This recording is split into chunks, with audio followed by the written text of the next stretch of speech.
On passe au dernier exercice du DNB Polynésie 2014, c'est l'exercice 8. Alors, un couple a acheté une maison avec piscine en vue de la louer. Pour cet achat, le couple a effectué un prêt auprès de sa banque. Il loue la maison de juin à septembre et la maison reste inoccupée le reste de l'année. Information 1. Dépenses liées à cette maison pour l'année 2013. Le diagramme ci-dessous présente pour chaque mois le total des dépenses dues aux différentes taxes, aux abonnements électricité, chauffage, eau, internet, au remplissage et au chauffage de la piscine. Voilà, ici on a les dépenses et voilà ici en fonction des mois, janvier, février, ainsi de suite jusqu'à décembre. Information 2. Remboursement mensuel du prêt.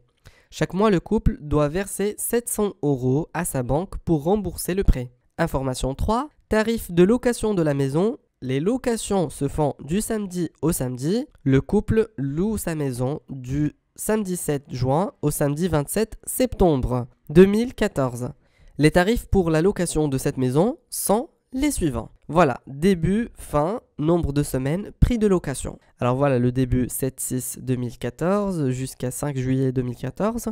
Nombre de semaines, c'est 4 semaines.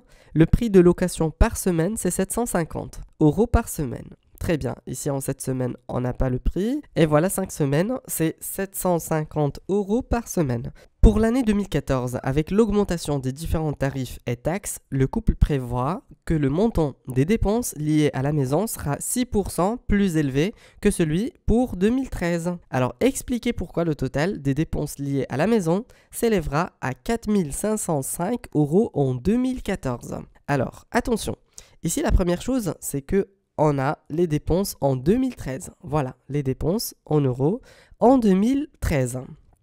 Ils l'ont mentionné ici. La voici. Dépenses liées à la maison pour l'année 2013. Très bien. Donc, je dois trouver les dépenses de la maison en 2013. Et puis, une fois que je trouve ces dépenses, je vais les nommer D1 par exemple. Très bien. Je dois multiplier D1 par 1 plus 6%. Pourquoi? Parce qu'en fait, les dépenses en 2014, ils l'ont mentionné, vont augmenter de 6%.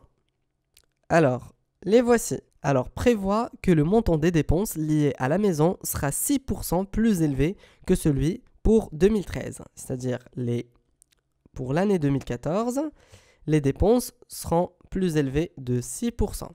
Très bien. Alors, on y va. On va chercher maintenant les dépenses en 2013. Voilà. En 2013, on va voir maintenant le diagramme. En janvier, on a 250 €. En février, 250 €. En mars, 250 €. En avril aussi. Donc, ça veut dire dépenses en 2013 est égale. La première chose, c'est 4 fois 250 plus. Alors, en mai, on a 450 aussi. Alors, c'est 450 plus. Pour juin, juillet, août, septembre, on a la même dépense qui est de 550. C'est-à-dire, on a 4 fois 550 plus. Qu'est-ce qui nous reste maintenant? Alors voilà, octobre, c'est 300 plus 300. Pour novembre et décembre, on a la même dépense qui est de 150. Ce qui fait, c'est 2 fois 150. Alors, je calcule tout ça. Alors, je prends ma calculatrice.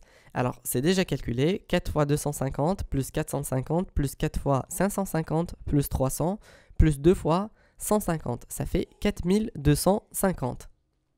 4250, ça, ce sont les dépenses en 2013. En euros, bien sûr. Très bien. Maintenant, je dois calculer quoi? Les dépenses en 2014. Alors, je sais très bien que dépenses en 2014 est égal à quoi? Est égal à dépenses en 2013 fois 1 plus 6%. C'est-à-dire qu'on doit rajouter 6% des dépenses de 2013. Très bien. Sont augmentées, bien sûr, selon le texte. Alors, dépenses de 2013, c'est 4250 fois 1 plus 0,06.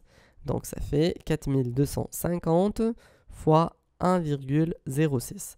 Alors, je calcule tout ça. Ça fait 4250 fois 1,06. Ça nous donne 4505 euros. Et voilà, donc on a trouvé 4505 euros. On passe à la deuxième question. Si vous avez aimé la vidéo, partagez-la. Et abonnez-vous sur la page Facebook Astucia Soutien Scolaire. Et abonnez-vous sur la chaîne YouTube. À la prochaine.